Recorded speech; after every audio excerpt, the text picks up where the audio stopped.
It's Doris with All the Books, and happy Friday. Oh my gosh. Yeah, so the first full week back to school, it wasn't a regular week because 3 days were like teacher work days. And it wasn't the first week back because I had to work 3 days the week before as well. So next week will be the first regular week back, but you know, teachers have to ease ourselves into the work week. Anyway, and this isn't exactly a Friday Reads either. These are books that I mostly would have read like the week before. Yeah. Life's been hectic with the back to work and the car thing, and yeah. Anyway, 7 and 7 readathon. This is a wrap up for that, and spoiler alert, did not read 7 books. I don't even think you could say I got halfway there. But let's just show you what I did read. I started out with Dear Life by Alice Munro. This is a short story collection. I read 2 of these and bailed on it. The writing in here is really nice. It's that simple, yeah, just a clean writing that people like. And it was the stories that weren't at all engaging to me. The first one was a woman cheating on her husband. And the second one was kind of a no, it was a doctor, but a director of the teacher. He started a relationship with her and then decided, no, I don't really want to be with you. And yeah, just the topics of these stories didn't do it for me. If I'm going to read a contemporary novel that has no real culture different from my own spin to it, it's got to have something interesting, especially if it's focused on relationships. I mean, really, if it's a contemporary, strictly focused on relationships, it needs to be, you know, happy and, you know, and not cringeworthy situations. I'm rambling. I just, this wasn't for me, but it's probably for a lot of people. It's not my thing. However, this next book, like that one was depressing because, I mean, look how pretty this is. This one surprised me totally. Hemingway's The Old Man and the Sea. I don't know, I just kind of got the impression that Hemingway was dude bro lit and, you know, maybe not something that I would enjoy. I don't know why I thought that, because I tend to like dude bro lit. That's I can't stop using that term. It just, thank you, Adam. I love it. But anyway, I thoroughly enjoyed this book so much. Disclaimer, my dad is a commercial fisherman. My brothers are both commercial fishermen. I grew up in Florida, 6 miles from the ocean. I understand fishermen in the fishing industry thoroughly. So this book hit on a personal level with me. And it really just is about an old man fishing. It's deep sea fishing in a little dinghy.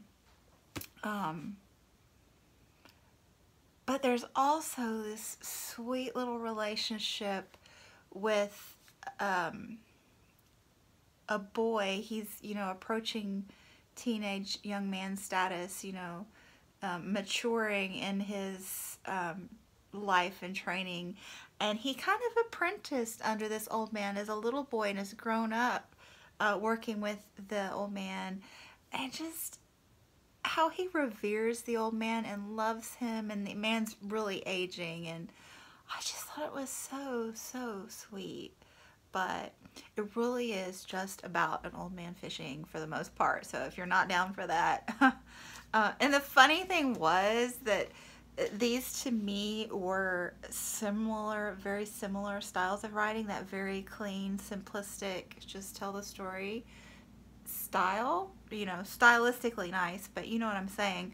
But just, it was just topical. One I gelled with and one I did not.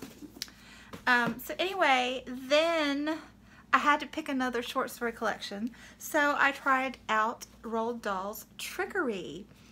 And Roald Dahl is a storyteller extraordinaire.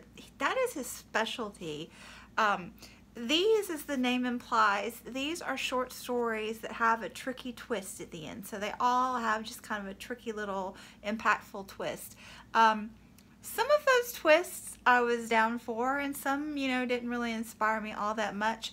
But the stories themselves, they all just reeled me in. He is a brilliant storyteller, just the kind that you imagine sitting around a campfire listening to him spin a tale, or, you know, a family setting, and, you know, that uncle that knows how to tell a good story.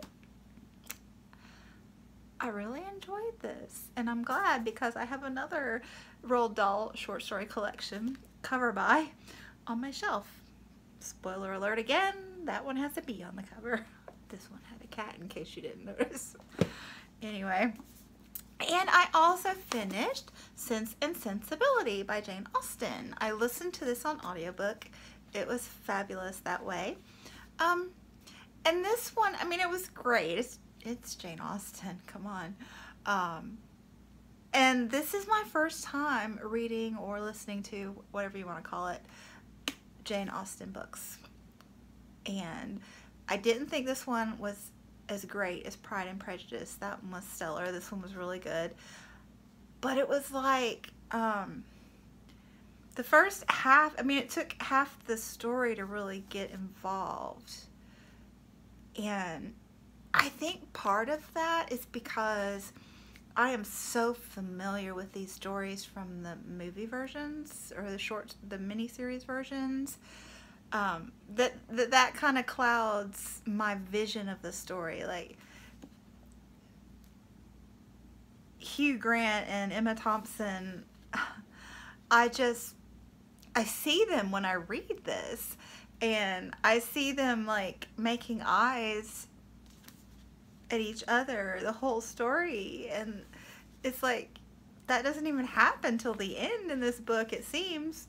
So yeah, I loved it, I enjoyed it, but I'm really excited to get to the Jane Austens that I'm not familiar with the story. So I think the next one is Mansfield Park. I'm trying to read them. Like, I read the first two kind of reverse order of publication, but now I'm on track to read them in publication order. I think Mansfield Park is next, and I have known nothing about that story, which I'm excited about.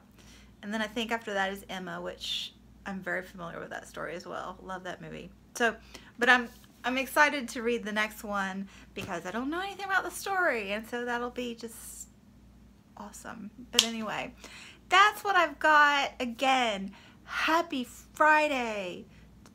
Happy Friday. Happy Friday. Anyway, thanks for watching, and I'll be back soon. Bye.